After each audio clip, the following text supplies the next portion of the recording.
जय हिंद दोस्तों, आप सभी का स्वागत है हमारे इस YouTube चैनल बाय MD धीवर पर।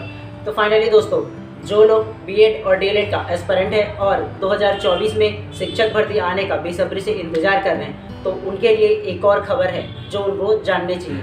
हाल ही में आज की अखबार में एक न्यूज़ आई है कि हमारे राज्य छत्तीसगढ़, उनका एक जिला है बिलासपुर, उसमें कुछ जो स्कूल है उसका निरीक्षण किया गया और पाया गया कि लगभग 91 ऐसे स्कूल हैं जिसमें एक भी प्रधान पाठक अर्थात जो स्कूल के प्राचार्य हैं वो एक भी नहीं है। वहाँ के जो असिस्टेंट टीचर हैं वो उस प्राचार्य के पद को संभाल रहे हैं और उन स्कूलों में यह पाया गया कि हर महीने 8 से 10 जो टीचर हैं वो रिटायर हो रहे हैं। अर्थात सुनिए, जब एक जिले की में 8 से 10 जो टीचर हैं, ठीक है, 91 स्कूलों में से वो रिटायर हो, तो कितने पद और भी खाली हो रहे हैं। और आगामी सत्र में आपको इससे रिलेटेड बहुत सारे आपको वैकेंसियाँ देखने को मिलेंगी। तो क्या है पूरी खबर, आइए इस वीडियोस में जानते हैं। उससे पहले अगर आप चैनल पर नए होंगे तो चैनल को सब्सक्राइब कर देना और बेल आइकन को दबा देना, ताकि इस प्रकार की जब भी लेटेस्ट इन्फॉर्मेशन हम लेकर आए सबसे पहले आप तक ही पहुँचे। तो चलिए ज़्यादा देर ना करते हुए वीडियोज़ को फटाक से शुरू करते हैं।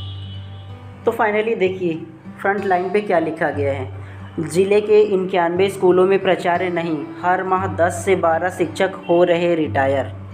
चलिए पूरे डिटेल पढ़ लेते हैं क्या कहा गया है। तो देख लेते हैं पूरे के पूरे इसमें कहा क्या गया है। ठीक है, ज़िले के 91 स्कूल सहित पूरे प्रदेश के 3000 से भी ज़्यादा स्कूलों में प्राचार्य के पद खाली हैं। स्कूल प्रभारी प्राचार्यों के भरोसे संचालित हो रहे हैं। चुनाव के पहले इन पदों पर पदोन्नति के वादे भी किए गए थे, लेकिन पूरे नहीं किए जा सके। अब फिर आचार संहिता चलते पदोन्नति नहीं हो सकती। आंकड़ों के मुताबिक हर महीने बिलासपुर से करीब 10 से 12 तो पूरे प्रदेश में 100 से 150 शिक्षक रिटायर हो रहे हैं प्रति माह। यानी बिना प्रमोशन ही शिक्षकों की रिटायर होनी पड़ रही है। सीधे कहे तो शिक्षकों को अपनी अधिकार से वंचित होना पड़ रहा है, क्योंकि पदोन्नति ना होने से वेतन में वृद्धि तो नहीं हो रही है, साथ ही शिक्षक की गुणवत्ता में सुधार भी नहीं हो पा रही है। कोई स्कूलों में वर्तमान स्थिति ऐसी है कि सीनियर के बजाय जूनियर बड़े पदों पर बैठे हैं। यानी प्राचार्यों का ऐसा कोई पद है जहां सीनियर अफसर होने के कनिष्ठ को बैठाया जा रहा है। इसके चलते निर्देश का पालन भी में दिक्कत हो रहा है। ये बात तो सही है। अब सोचो कि यार पूरे के पूरे राज्य में 100 से 150 शिक्षक रिटायर हो रहे हैं, तो पूरे के पूरे साल भर में कितने रिटायर होंगे, और उसकी पद आने वाली दिनों में हमको भी देखने पड़ेंगे। और क्या कहे गए हैं चलिए देखते हैं। चलिए इसमें क्या गया है, देखिए अंतिम पदोन्नति 2016 में हुई। ये तो पदोन्नति वाली बात है, इसको पढ़ने से कोई बेनिफिट नहीं है, तो हम सीधे सीधे मुद्दों पर देखते हैं। ये जो दिया है वो विशेष है। चलिए, स्कूल में शिक्षक की भी कमी। जिले के सरकारी स्कूलों में 2.5 लाख सहित पूरे प्रदेश में 60 लाख से भी ज़्यादा स्टूडेंट है। यानी छात्रों के अनुसार प्रदेश में पर्याप्त शिक्षक नहीं है।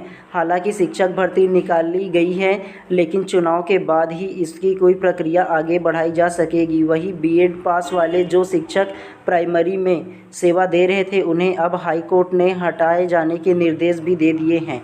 इसके अलावा दिव्यांग बच्चों के लिए 25,000 शिक्षकों को भी होनी थी, लेकिन इसके भी अब तक कोई व्यवस्था नहीं किए जा रहे हैं।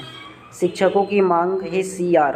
शिक्षकों की पदोन्नति के लिए तैयार चल रही वर्तमान में सभी CR मांग रहे हैं। रायपुर में भी उच्च अधिकारियों के साथ इस विषय में बैठक हुई। शिक्षक विहीन शालाओं की जानकारी के साथ ही प्राचार्य के रिक्त पदों की चर्चा हुई। वर्तमान में लोकसभा के लिए आचार संहिता लगी है। जून में इसके बाद प्रक्रिया आगे बढ़ेगी। देखिए TR साहू DEO बिलासपुर। तो ये रहा इसका न्यूज़ है। अब इस पे जानते हैं कि और क्या मुख्य है। ये तो केवल बिलासपुर ज़िले का ही था, और पूरे प्रदेश में 100 से 150 जो शिक्षक है वो पूरे महीने में रिटायर हो रहे। तो सोचिए पूरा आने वाले सालों में आपको कितने सारे वैकेंसियाँ देखने को मिलेंगी। मेरा पूर्णतः मकसद ये रहता है कि आपको आने वाले नोटिफिकेशन अर्थात जो लेटेस्ट न्यूज़ है उसके बारे में इन्फॉर्म करना। आप सभी लोगों जितने भी डीएलएड बीएड एस्पिरेंट है जो 2024 के शिक्षक भर्ती की तैयारी में जुटे हुए हैं और उनका इंतजार करें, उन सभी को ऑल द बेस्ट, अच्छे से जाइएगा और एग्ज़ाम वगैरह दिलाइएगा। तो ये थी आज की न्यूज़ जो प्रमुख समाचार पत्रों में आया था। तो इसी प्रकार हम हमेशा लेटेस्ट वीडियोस लाते रहेंगे। अगर चैनल पर आप नए होंगे तो चैनल को सब्सक्राइब कर देना और बेल आइकन को दबा देना, ताकि इस प्रकार की जब भी लेटेस्ट न्यूज़ लेकर हो सबसे पहले आप तक ही पहुँचे। वीडियोस पूरा देखने के लिए आप सभी का बहुत बहुत धन्यवाद। मिलते हैं इसी प्रकार किसी नेक्स्ट वीडियो में।